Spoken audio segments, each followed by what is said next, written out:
My name is Bob Crowley. I am Julie McCreadie's husband, although she's passed away. I met Julie on the train in 1987. We were just regular commuters to London.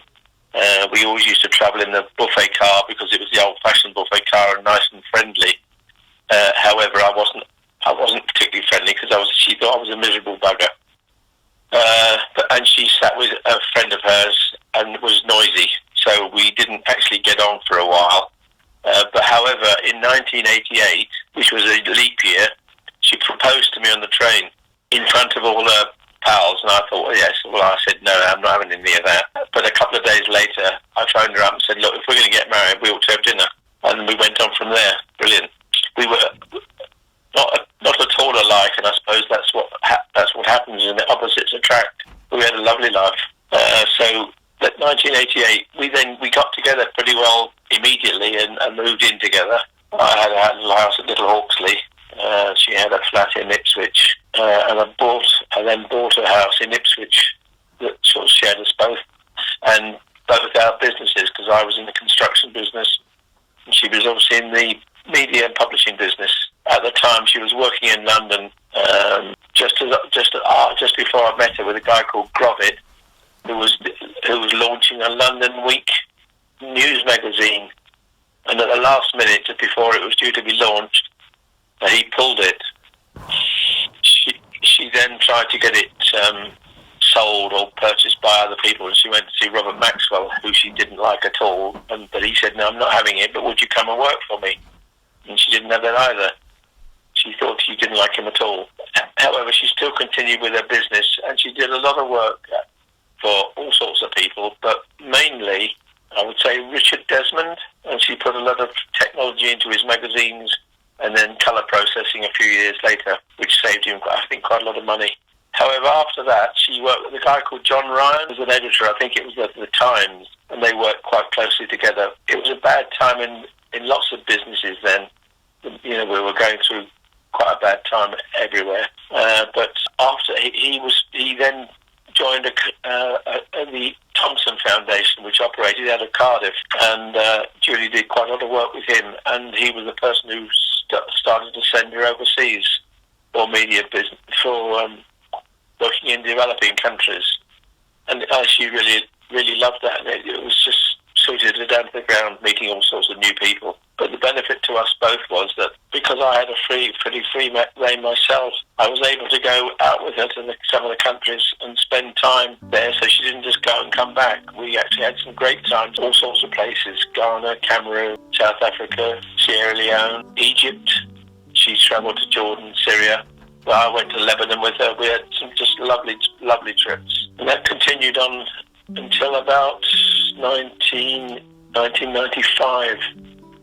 No, longer than that, 2005. But in 1998, unfortunately, her son died. And I think that may well have been a contributory cause, symptoms of vascular dementia, because it is caused by a stroke. And she was very close to her mum and dad, and her son, obviously very close to her son. The feeling that the death of any of one of those three may have caused to have a stroke. At one stage, she was really quite aggressive in London. It was quite frightening at times.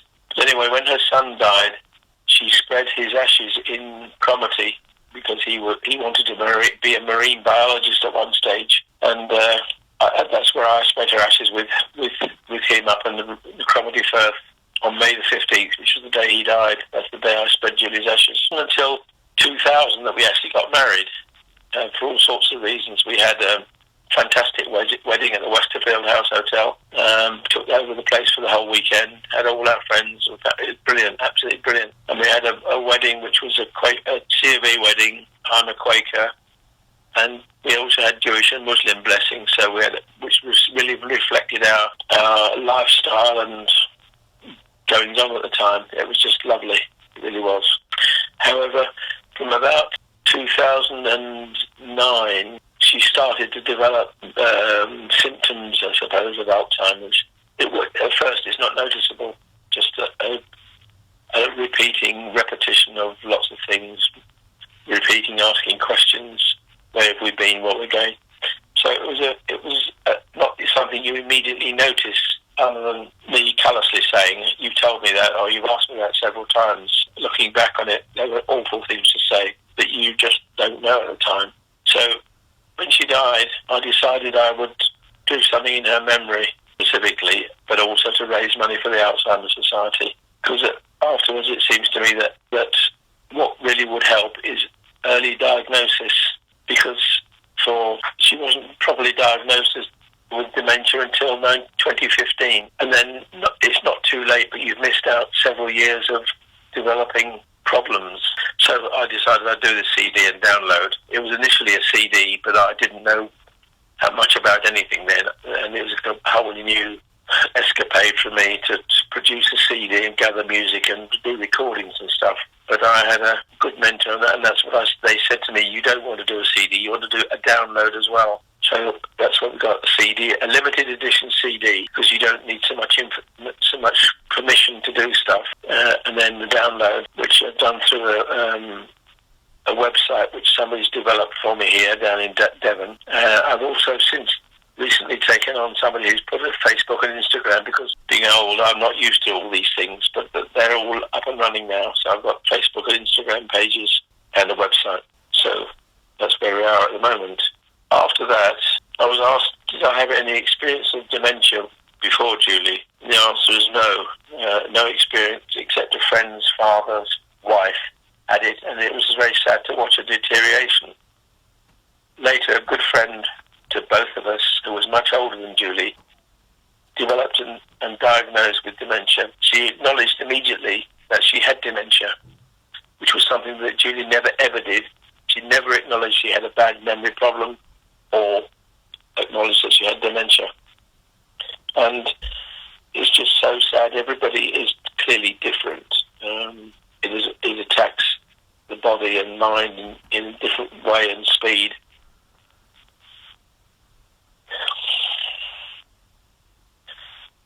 I didn't know when I first noticed things were wrong. It was very difficult to say, but it's a very slow process initially.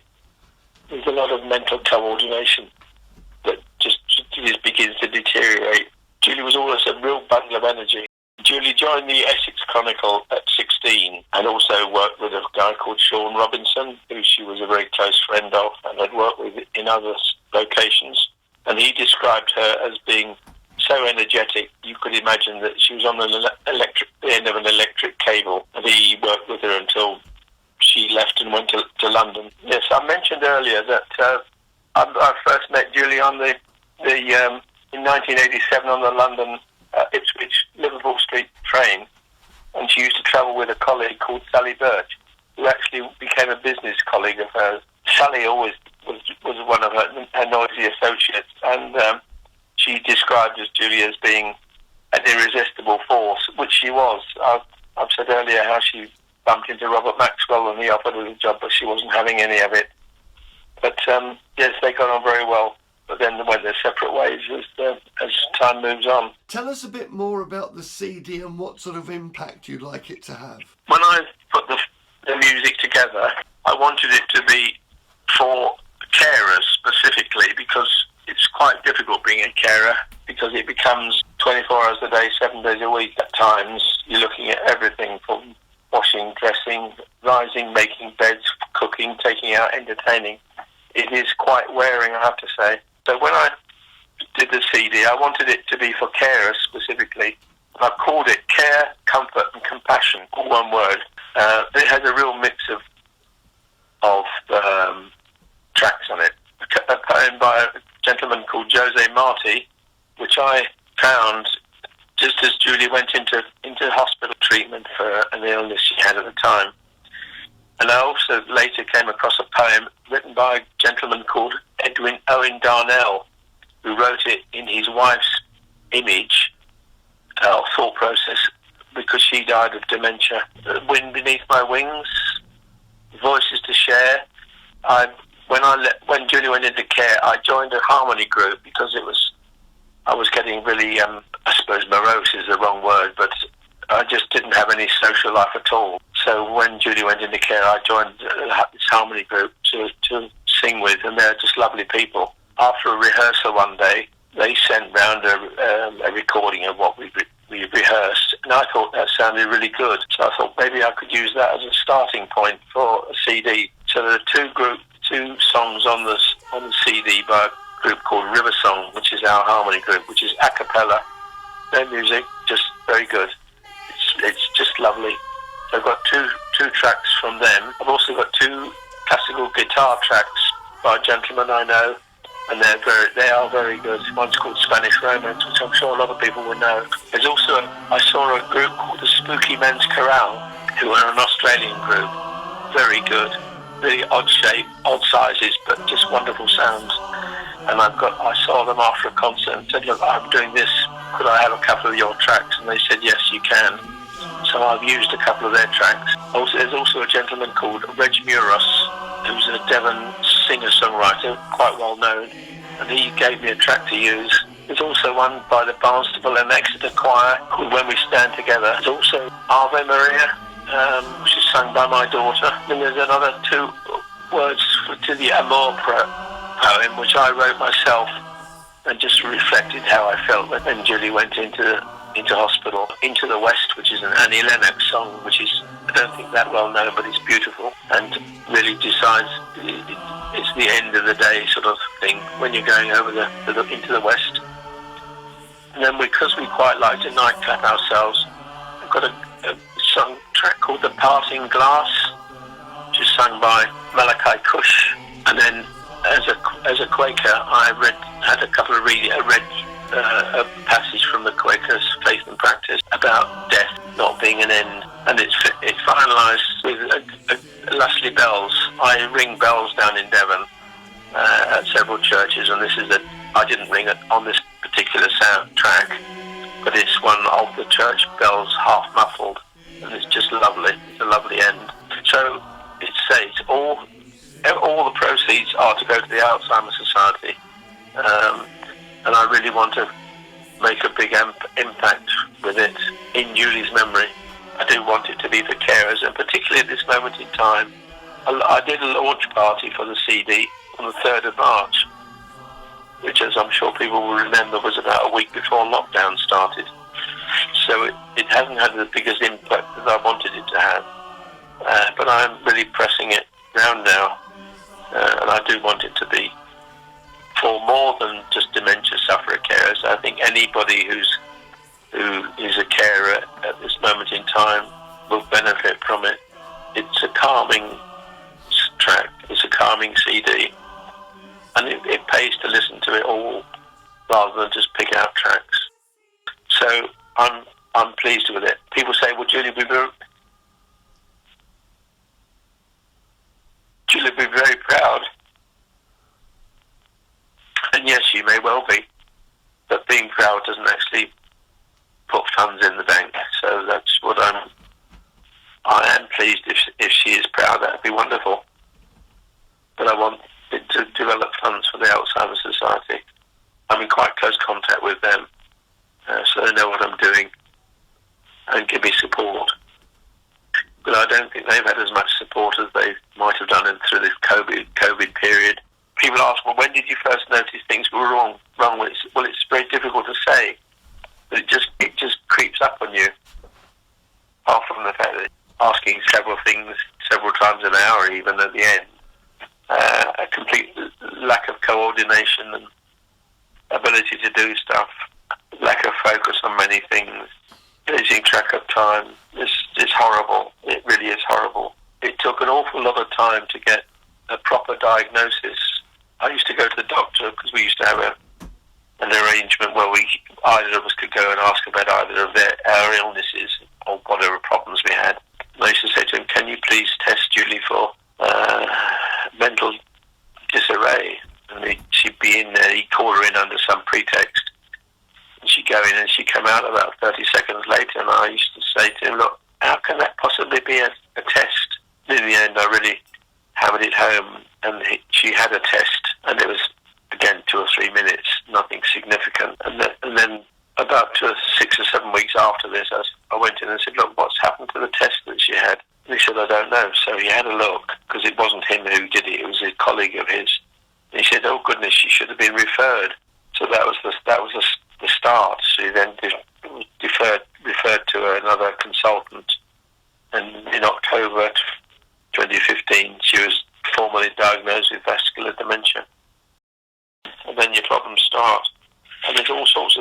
you need to do, I've determined since then, you must have a power of attorney, because dealing with the government or any services are dreadful unless your abilities say no, that you're not doing that.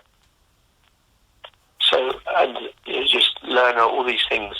When you have a lasting power of attorney, it's no good having 2 on it. You need 3, and you must have 3 people as a minimum on it in your lasting power of attorney, because you need muscle to argue with the social services. I haven't got a great deal of time for, I must say. And then the continuing healthcare assessment they took ages to deliver it, 71 pages of nonsense as far as I was concerned. It was just a tick box exercise. And then in it, they got a name wrong, a title wrong, and a age wrong. So I was not impressed at all. So you need your wits about you when you're looking for somebody, looking after somebody like that. So when the diagnosis comes, it's all new. You know you're on a downhill slope because it just gets worse and worse. And you really have to be calm yourself. So which is why I really would like to have an early diagnosis. So did I think it was the end of the world? Well, no, you just have to get on with it. We lived at that time in an old timber-framed house on the back of the Walton backwaters. We used to overlook the sea. Lovely house, beautiful house, quirky, I suppose we call it. It was an Essex clapboard house, 2 spiral staircases, not at all suitable for somebody who was unwell. But you just creep along, and it becomes too late. You should have moved probably 5 years before. But just before Julie went into hospital, or the year or 2 before, we decided we would move down to Devon to be near my daughters. One of whom is a nurse and runs a community team in Ashburton. And I was very lucky when we came down here she came into care. The care home was one that my daughter looked after, so she could see her 2 or 3 times a week, which was lovely. And they had great carers in the care home, lovely people, family run. I suppose looking at her, Julie was lucky. I would have hated to have lived through this COVID pandemic. It would have been awful, absolutely awful.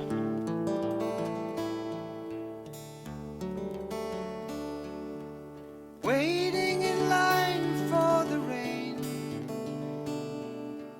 gathering pieces of blue, frightened of cars, and there's too many stars, and I'm counting my footsteps to you. Somebody love me, okay?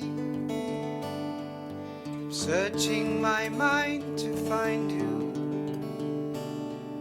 So send me to bed if I lied when I said I'd always remember you. Mary, I don't know my age anymore. My mother said I'm 104. Listen to me, leave me alone. Mary, I can't find my way home.